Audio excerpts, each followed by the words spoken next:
Hi అండి. అందరికీ నమస్కారం అండి. ఫ్రెండ్స్, మనకి ఇప్పుడిప్పుడే మరొక ముఖ్యమైన అప్డేట్ అయితే రావడం జరిగిందండి. అది కూడా విద్యార్థులకు, ప్రభుత్వ ఉద్యోగులకు గుడ్ న్యూస్. ఆ రోజు సెలవు ప్రకటించిన ప్రభుత్వం అంటూ మనకొక బ్రేకింగ్ న్యూస్ అప్డేట్ అయితే రావడం జరిగిందండి. అయితే ఎప్పుడు సెలవు ప్రకటించారు, ఎందుకు సెలవు ప్రకటించారు, ఏంటి అనేది మనం పూర్తిగా తెలుసుకుందామండి.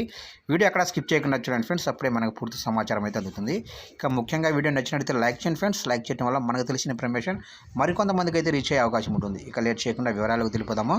విద్యార్థులు, ప్రభుత్వ ఉద్యోగులకు ప్రభుత్వం గుడ్ న్యూస్ చెప్పింది. ఫిబ్రవరి 8వ తారీఖున సెలవు దినంగా ప్రకటించింది. ఈ మేరకు ఉత్తర్వులు జారీ చేసింది. ముస్లింల షాబ్-ఈ మురాజ్ పండుగ సందర్భంగా తెలంగాణ సర్కార్ ఈ నిర్ణయం తీసుకుంది.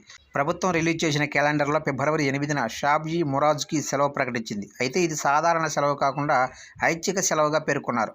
షాబ్-ఈ మురాజ్ ముస్లింల పవిత్రమైన రోజుగా భావిస్తారు. ఆ రోజున మసీదులను దీపాలతో అలంకరిస్తారు. రాత్రంతా జాగారం చేసి ప్రార్థనలు చేస్తారు. దీంతో ఫిబ్రవరి 8న సాధారణ సెలవు దినంగా ప్రకటన చేశారు.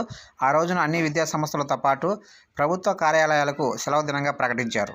చూశారు కంటే మొత్తం మీదుగా విద్యార్థులకు, ప్రభుత్వ ఉద్యోగులకైతే ఫిబ్రవరి 8వ తారీఖున పబ్లిక్ హాలిడే అయితే ప్రకటించారు. అయితే ఆ రోజున ముస్లింల షాబ్-ఈ మురాజ్ పండుగ సందర్భంగా తెలంగాణ సర్కార్ నిర్ణయం తీసుకుంది ఫ్రెండ్స్.